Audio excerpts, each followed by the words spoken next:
ముగిసింది. దీనికి సంబంధించి మరింత సమాచారాన్ని మా ప్రతినిధి శ్రీనివాస్ అడిగి తెలుసుకుందాం. శ్రీనివాస్, ఏపీ కేబినెట్ నిర్ణయాలకు సంబంధించి మీ దగ్గర ఉన్న అప్డేట్స్ ఏంటి? మంత్రివర్గ సమావేశం దాదాపు 4 గంటల పైగా సాగింది. కేబినెట్ సమావేశం ముగిసింది. అయితే కేబినెట్ సమావేశం ముగిసిన తర్వాత మంత్రులతో ముఖ్యమంత్రి నేరుగా మంత్రులతోనే సమావేశమయ్యారు. మొత్తం రాష్ట్రంలో ఉన్నటువంటి తాజా రాజకీయ పరిణామాల మీద పూర్తి స్థాయిలో చర్చించడం జరిగింది. ఇందులో ప్రధానంగా రాజకీయ పరిమాణ అంశాలకు సంబంధించినటువంటి దాంట్లో ఇప్పుడు ప్రస్తుతం రాష్ట్రంలో ఉన్నటువంటి రాజకీయ పరిణామాలతో పాటు జాతీయ స్థాయిలో జరుగుతున్నటువంటి రాజకీయ పరిణామాలు అన్నింటి మీద కూడా ముఖ్యమంత్రి మంత్రులందరూ కూడా వివరించడం జరిగింది. అయితే మంత్రులు మాత్రం చంద్రబాబు నాయుడు చాలా తీవ్రమైనటువంటి అసంతృప్తి వ్యక్తం చేసినట్టు తెలుస్తుంది. ఇందులో ప్రధానంగా రాష్ట్రాలలో ప్రతిపక్షాల నుంచి కానీ దేశ కేంద్రం ప్రభుత్వం నుంచి కానీ వస్తున్నటువంటి విమర్శలను తిప్పికొట్టడంలో మంత్రులు వైఫల్యం చెందారంటూ మా ముఖ్యమంత్రి తీవ్ర స్థాయిలో మా అందరినీ కూడా వ్యాఖ్యానించినట్టు తెలుస్తుంది. ఇందులో ప్రధానంగా వాళ్ళ పైనుంచి వస్తున్నటువంటి విమర్శలు కానీ ప్రతిపక్షాల నుంచి వస్తున్నటువంటి విమర్శలు కానీ ముఖ్యమంత్రిగా నేను మాత్రమే ఆ ప్రతిదానికి స్పందించాల్సి వస్తుంది. మంత్రులుగా మీరుండి ఎందుకు స్పందించట్లేదంటూ కూడా అందరినీ కూడా మంత్రులందరూ కూడా నిలదీసినట్టు తెలుస్తుంది. ఇప్పటికే ఆ ప్రతిపక్షాలు రాష్ట్రంలో ప్రతిపక్షాలు చేయని అంశాలకే పెద్ద ఎత్తున రాష్ట్ర ప్రభుత్వాన్ని విమర్శల స్థాయిలతో పాటు రాష్ట్ర ప్రభుత్వాన్ని కార్నర్ చేసే విధంగా చేస్తున్నటువంటి కొన్ని దుష్ప్రచారాల విషయంలో అసలు వాస్తవాలు తెలిసి కూడా ఎందుకు కౌంటర్ మంత్రులు ఇవ్వలేకపోతున్నారంటూ కూడా ఆయన మాట్లాడడం జరిగింది. ఇప్పటికే రెండోది కేంద్రం సంబంధించినటువంటి దాంట్లో కూడా కేంద్రం కూడా పెద్ద ఎత్తున రాష్ట్ర ప్రభుత్వం మీద తీవ్రమైన విమర్శలు చేయడంతో పాటు రాష్ట్రానికి ఇవ్వాల్సినటువంటి నిధులు ఇవ్వకపోదాక కేంద్రమే ఆంధ్రప్రదేశ్ ప్రభుత్వం మీద తీవ్ర స్థాయిలో విమర్శలు చేయడం ఇటు బీజేపీ నేతలు చేయటం దాని మీద ముఖ్యమంత్రిగా నేరుగా నేను ఒక్కనే మాట్లాడుతున్నాను తప్ప సహచర మంత్రులుగా ఉండి మీరు ఎందుకు స్పందించట్లేదు, మీరు ఏమాత్రం యాక్టివ్ గా లేరని చెప్పేసి ముఖ్యమంత్రి నేరుగా అందరూ సహచర మంత్రుల ముందు ఆయన అసంతృప్తి వ్యక్తం చేసిన పరిస్థితి ఉంది. ఇకనైనా ఎలక్షన్ జరుగుతున్న దగ్గర పడుతున్న నేపథ్యంలో ఇప్పటికే ఎమ్మెల్సీ కోడ్ సంబంధించినటువంటి దాని మీద ఎలక్షన్ కోడ్ వచ్చింది. మరోవైపు సార్వత్రిక ఎన్నికలకు సంబంధించినటువంటి దాంట్లో ఏ క్షణంలోనైనా సార్వత్రిక ఎన్నికలకు సంబంధించినటువంటి నోటిఫికేషన్ నిలబడే అవకాశం ఉన్న నేపథ్యంలో ఎలక్షన్ రాష్ట్ర రాజకీయాల్లో పూర్తి స్థాయిలో జాతీయ స్థాయిలో రాజకీయాలు వేడెక్కిన నేపథ్యంలో మీరంతా కూడా చాలా యాక్టివ్ కావాల్సినటువంటి అవసరం ఉందని చెప్పేసి కూడా ముఖ్యమంత్రికి అందరి మంత్రులకు కూడా సహచర మంత్రులకు చెప్పినట్టు తెలుస్తుంది. మరోవైపు ఎందుకు రాజకీయాల అంశాలకు సంబంధించినటువంటి దాని మీద నేను మాత్రమే స్పందించాల్సి వస్తుంది కానీ మీరందరూ ఎందుకు రాజకీయ విమర్శలను తిప్పికొట్టట్లేదు అని చెప్పేసి కూడా ఆయన చెప్పడం జరిగింది. ఇప్పటి వరకు జరిగింది ఏదో జరిగిపోయింది కానీ ఇక నుంచి ప్రతిక్షణం అప్రమత్తంగా ఉండటంతో పాటు ఎన్నికల రణక్షేత్రంలోకి మంత్రులంతా వెళ్లడం జరుగుతుంది. ఇప్పటికే వివిధ జిల్లాలకు సంబంధించినటువంటి దాంట్లో అభ్యర్థులకు సంబంధించినటువంటి దాంట్లో ఫైనల్ చేసామని చెప్పాము. ఇప్పటికే వివిధ పార్లమెంట్ నియోజకవర్గాల వారీగా ఇప్పటికే అభ్యర్థులకు సంబంధించినటువంటి దాంట్లో దాదాపు నియోజకవర్గాల వారిగా మేము దాదాపు ప్రకటిస్తున్న పరిస్థితి ఉంది. ఆ సమావేశంలోనే వాళ్ళని పనిచేసుకోమని చెప్తున్న పరిస్థితి కాబట్టి జిల్లాలకు సంబంధించినటువంటి దాంట్లో ఎప్పటికప్పుడు రాజకీయ పరిణామాలు మారుతున్న రాజకీయ పరిస్థితులను దృష్టిలో పెట్టుకుని ఎప్పటికప్పుడు మంత్రులు అక్కడ ఉన్నటువంటి పరిస్థితుల్ని అంచనా వేసుకుని దానికి అనుగుణంగా వ్యవహరించాల్సినటువంటి అవసరం ఉంది. కాబట్టి మీరే జిల్లాలకు సంబంధించినటువంటి దాంట్లో గైడ్ చేయాల్సినటువంటి అవసరం ఉంది. మంత్రులకు ఎమ్మెల్యేలకు కూడా మీరు కొంత గైడ్ చేయాల్సినటువంటి అవసరం ఉందని చెప్పేసి కూడా ముఖ్యమంత్రి వాళ్ళకి చెప్పడం జరిగింది.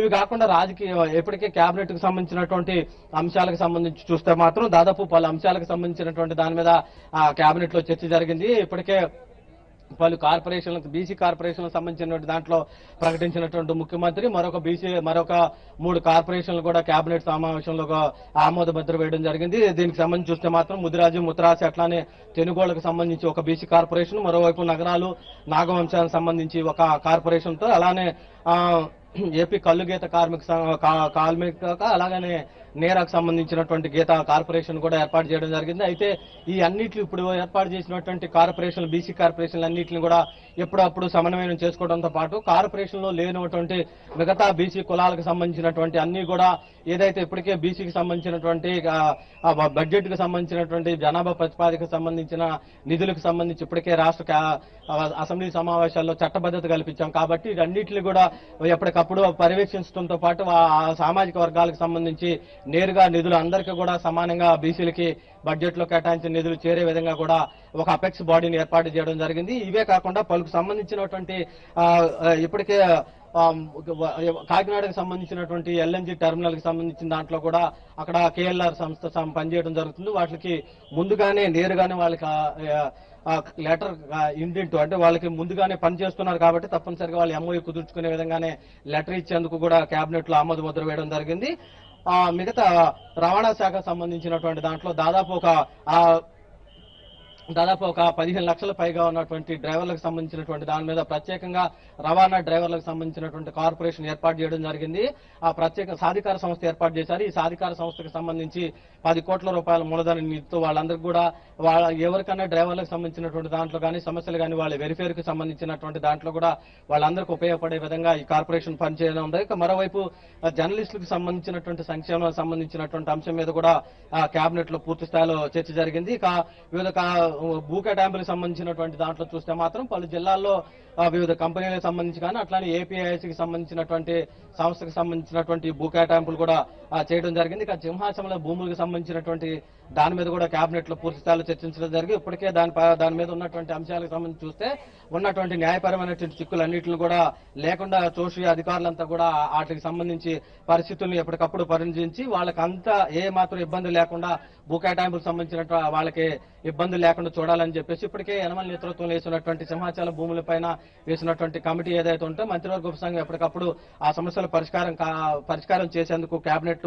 మంత్రివర్గ ఉపసంఘం పనిచేయాలని చెప్పేసి కూడా పనిచేయడం జరిగింది. అట్లానే ఎక్సైజ్ సంబంధించినటువంటి కానిస్టేబుల్ కి సంబంధించినటువంటి దాంట్లో వాళ్ళకి పదోన్నతులకు సంబంధించినటువంటి దాంట్లో కూడా కేబినెట్ క్లియరెన్స్ ఇవ్వడం జరిగింది. ఇవే కాకుండా పలు అంశాలకు సంబంధించినటువంటి దాని మీద వివిధ సంబంధించినటువంటి డిపార్ట్మెంట్లకు సంబంధించినటువంటి అంశాల మీద కేబినెట్ కు వచ్చినా అవన్నీ కూడా ఆమోద ముద్ర వేయడం జరిగింది. అయితే ఇప్పటి వరకు ఉన్నటువంటి ఏదైతే ఎమ్మెల్సీ నోటిఫికేషన్ సంబంధించినటువంటి దాని మీద కోడ్ వచ్చిన నేపథ్యంలో నేరుగా మంత్రివర్గ నిర్ణయాలను ప్రభుత్వం ప్రకటించకపోయినా పలు కీలకమైనటువంటి అంశాలకు సంబంధించినటువంటి అంశాల మీద మాత్రం కేబినెట్ ఆమోద ముద్ర వేసినట్టు తెలుస్తుంది.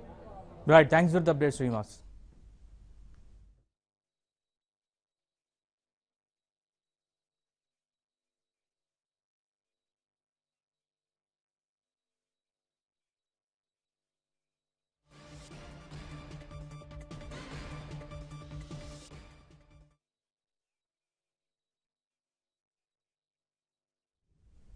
ఇప్పుడు ఒక చిన్న విరామం తీసుకుందాం.